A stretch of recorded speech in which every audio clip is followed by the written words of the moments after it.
नमस्कार, मेरा नाम शिवानी वर्मा है। मेरे चैनल शिवानी की वॉइस में आपका बहुत बहुत स्वागत है।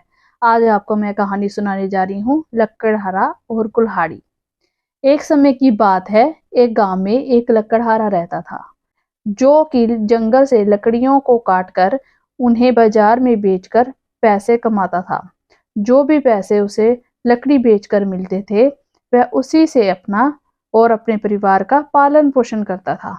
एक दिन वह जंगल में रोज की तरह लकड़ी काटने के लिए गया और नदी के किनारे एक वृक्ष से लकड़ी काटने लगा। अचानक उसके हाथ से कुल्हाड़ी छूटकर नदी में गिर गई। इससे लकड़हारे को बहुत दुख हुआ और वह नदी में कुल्हाड़ी ढूंढने का प्रयत्न करने लगा, लेकिन उसे नदी में अपनी कुल्हाड़ी नहीं मिली।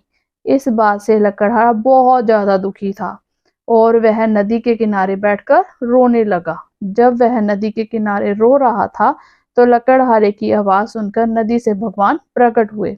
भगवान जी ने लकड़हारे से पूछा कि तुम क्यों रो रहे हो। इस पर लकड़हारे ने शुरुआत से अंत तक पूरी कहानी भगवान को सुनाई।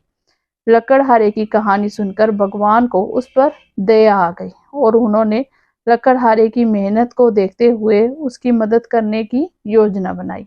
इसके बाद भगवान जी नदी में गायब हो गए और एक सोने की कुल्हाड़ी लकड़हारे को देते हुए बोले, ये लो तुम्हारी कुल्हाड़ी। सोने की कुल्हाड़ी देखकर लकड़हारा बोला कि हे भगवान, यह कुल्हाड़ी मेरी नहीं है।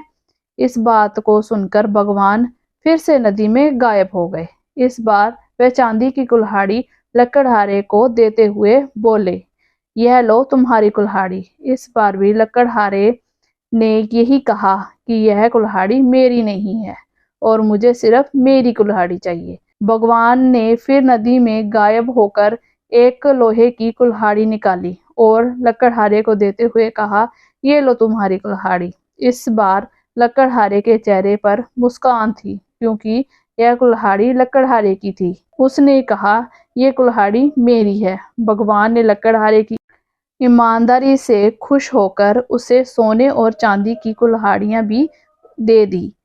इससे लकड़हारा खुशी खुशी घर चला गया। शिक्षा।